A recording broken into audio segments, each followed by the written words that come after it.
State University has been charged with 4 counts of first-degree murder and 1 count of burglary. I am certain this is our guy. Moscow Police Chief James Fry said during an NBC interview Saturday morning they can't share any details about a possible motive, why they focused on Kohberger, and how they tracked him to Pennsylvania, where police arrested him on Friday morning. We're sealed by what we can share right now, and that's a state law. And once we can give that information, we will. Kohberger's public defender, Jason Labar, says his client intends to waive his extradition hearing set for Tuesday, which means that information might come sooner than expected. Once Kohberger is back in Idaho, a judge can unseal the probable cause affidavit. Some of that will be just how fast can we, get the proper authorities to transport him here. Labar told NBC on Sunday Kohberger could be back in Idaho as soon as Tuesday night or early Wednesday. He says Kohberger is well aware of the various stories about him circulating online. I am giving him updates. I spoke to him this morning for an hour, last night for 20 minutes, really updating him on some of the allegations that are coming out, but mainly allegations that have nothing to do with the facts and evidence in the case, but really the cross-country trip.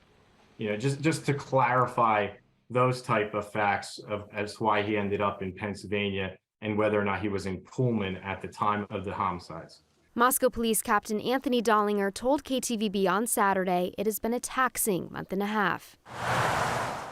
This has been a horrible tragedy for our community, for the University of Idaho, and absolutely for the families of these loved ones. And knowing that they were finally in custody was a celebration of sorts, but then also it's still sombering. You know that no matter what we do, having him in custody does not bring these 4 people back. Just because Kohberger is in custody doesn't mean Moscow PD's work is done. We are still investigating. We're still looking into every aspect, but we believe Kohberger is our suspect. We believe we have our man. We got one more phase to go, and then the victory will be won. Fry says they're looking for any information about Kohberger so that they can paint the entire picture and figure out exactly who he is. Moscow PD is asking people with information to call its tip line. And again, the facts of this case will remain sealed until Kohberger appears in Idaho court. Abby, thank you for the update on where the case stands. And now we want to show you more of the interview with the public defender who is handling Kohberger's extradition proceedings in Pennsylvania. He is not defending Kohberger in the actual murder case. You can watch the full story on the interview tomorrow morning on the Today Show. Attorney Jason Labar told NBC that Kohberger's dad flew out to Idaho and drove back to Pennsylvania with him. He added that this was a planned cross-country trip for the Christmas holiday. In this clip, Labar talks about his recent conversations with Bryan Kohberger. So I know you met with Bryan today. What's his mood like? Has anything changed? Not really. He still has a very calm demeanor, asking questions about the hearing, seeing how his family is, making sure they're getting through this as best they can. He obviously has concerns for them, and really he's a little ashamed that they have to go through this process.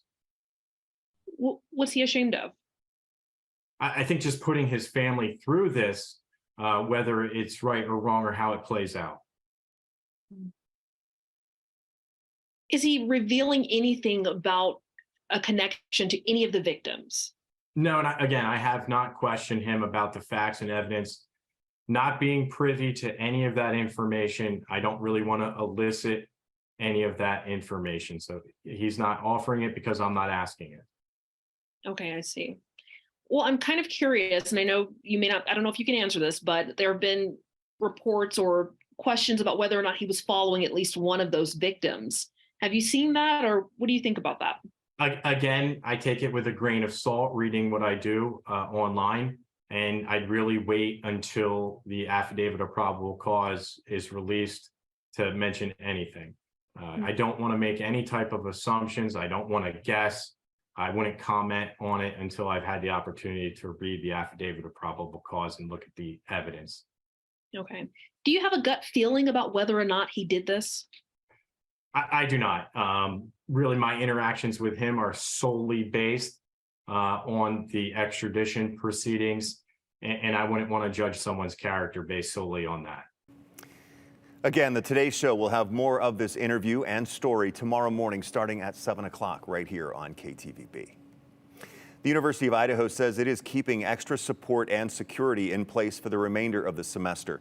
Counseling services will stay available to all students over the course of the winter break and when classes start on January 11th. The university will also have classes in self-defense, vigilance, stalking awareness, and healthy relationships. They are also giving students personal safety devices, and they've increased the number of security officers on campus as well as patrol. And of course, we'll continue to follow this story and keep you updated as we learn more. For the latest information, follow us here on TV, also on our website, ktvb.com, social media accounts, and the KTVB app.